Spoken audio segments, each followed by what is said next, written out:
Cricket में या किसी भी स्पोर्ट्स में हम जब इंटरैक्ट करते हैं, जब उसमें इन्वेस्ट करते हैं या फिर जब उसको एज अ फैन भी जब उसको बहुत ज़्यादा देखने लगते हैं तो अपनी टीम की जीत, अपनी टीम की हार, इससे हमें बहुत फ़र्क पड़ता है। और अगर कोई खिलाड़ी हमें बहुत पसंद हो और वो बहुत अच्छा परफॉर्म कर रहा हो तो हमें बहुत अच्छा लगता है देख करके। लेकिन जब वो खिलाड़ी जो बहुत अच्छी परफॉर्मेंस दे रहा है उसकी हमें पीछे की कहानी पता चलती है तो हमें लगता है कि इंटरनेशनल प्लेयर बनना इतना भी आसान नहीं है। मतलब इतना सब कुछ करके आपको गुजरना पड़ता है, इतनी मेहनत आपको करनी पड़ती है, तब जाकर के कहीं आप उस मुकाम पर पहुंचते हो। ऐसी एक स्टोरी मोहम्मद शमी की निकल कर आई है। मोहम्मद शमी ने खुद बताया है कि किस तरह से वो यूपी के ट्रायल में फंसे, किस तरह से उन्होंने लगातार कोशिश करी और फिर एक बार डिसीजन ले लिया कि अब यहाँ नहीं आएंगे। हाल ही में एक इंटरव्यू में उन्होंने बात करते हुए बताया कि मैंने यूपी में 2 साल ट्रायल दिया और ट्रायल में सब ठीक रहता था, शुरुआत में बहुत अच्छा जाता, लेकिन जैसे ही फाइनल राउंड आता यूपी वाले लात मार कर निकाल देते थे और कहते थे कि यहां तुम्हारा कोई काम नहीं। 1 साल हुआ, मुझे लगा कि ठीक है कोई बात नहीं, अगले साल फिर ट्राई करेंगे। भैया ने बोला कि ठीक है नेक्स्ट ईयर फिर करते हैं। और भैया जो हैं वो बहुत तेज तर्रार है, उनको खूब पता रहता है कि कब कहाँ क्या चल रहा है और उनकी वजह से मैं अलग अलग जगह जाया करता था। और फिर उसी तरह से 1 साल और आया, लेकिन सेम रिजल्ट। हम फिर से वहां गए और कुछ वैसा ही सुनने को मिला। उन्होंने बताया कि 1600 लड़के आए हुए थे, 3 दिन में सबको देखना था और रणजी की टीम भी बन रही थी। तो हमने सोचा कि वहां जाकर के देखते हैं, कुछ लड़कों से बातचीत करते हैं, माहौल देखते हैं। लेकिन भैया ने बोला कि भाई यहां तो मेला लगा हुआ है, मतलब समझ में ही नहीं आ रहा है कि करें क्या, कैसे करें। तो भैया ने फिर जाकर के वहां के जो सिलेक्टर थे, जो वहां पर हेड थे, उनसे बात करी और उनसे कहा कि ये मेरा भाई है, बहुत अच्छा खेलता है, एक बार आप इसको देख लो। भैया को ऐसा जवाब मिला जिसकी उन्होंने कभी उम्मीद भी नहीं थी।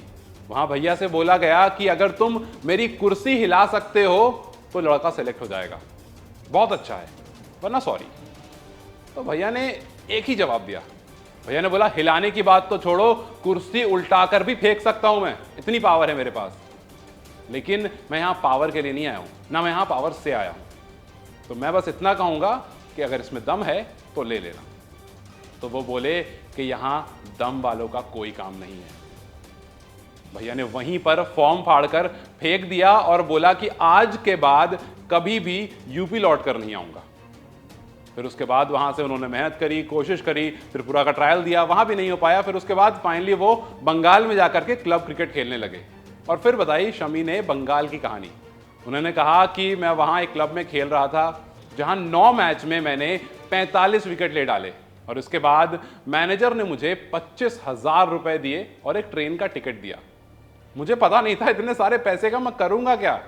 मैं घर गया, मैंने घर जाकर अपने माता पिता को वो पैसे दे दिए, लेकिन मेरे माता पिता ने पैसे लौटा दिए। उन्होंने बोला कि ये तुम्हारी कमाई है, इसे तुम खुद ही खर्च करो। और उसके बाद उन्होंने इन पैसों से जूते खरीदे, क्रिकेट का सामान खरीदा, किट खरीदी, मतलब उसको अपने लिए इस्तेमाल किया।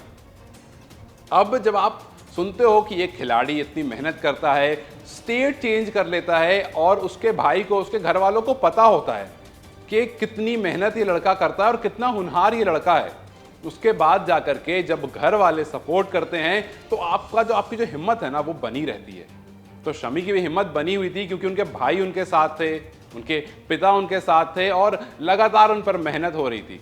और उसके बाद उस मेहनत का नतीजा जब हमें आज टीवी स्क्रीन पर देखने को मिलता है तो हम तारीफों के पुल बांधते हैं कि यार क्या बेहतरीन गेंदबाजी कर रहा है, क्या सामने वालों को परेशान करके रख दिया। काफी बल्लेबाजों ने कहा है कि शमी की बॉल जब पड़ के रिवर्स स्विंग होती है तो वो बहुत परेशान करता है खेलने में।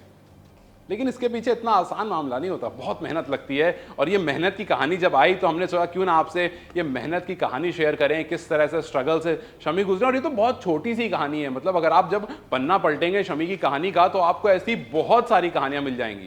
ये एक छोटी सी कहानी थी तो हमने सोचा आपके साथ शेयर कर दें। आपको ये कहानी कैसी लगी हमें कमेंट सेक्शन में जरूर बताएं। इस वीडियो को लाइक और शेयर जरूर करें और जाते जाते चैनल को सब्सक्राइब करते जाएं।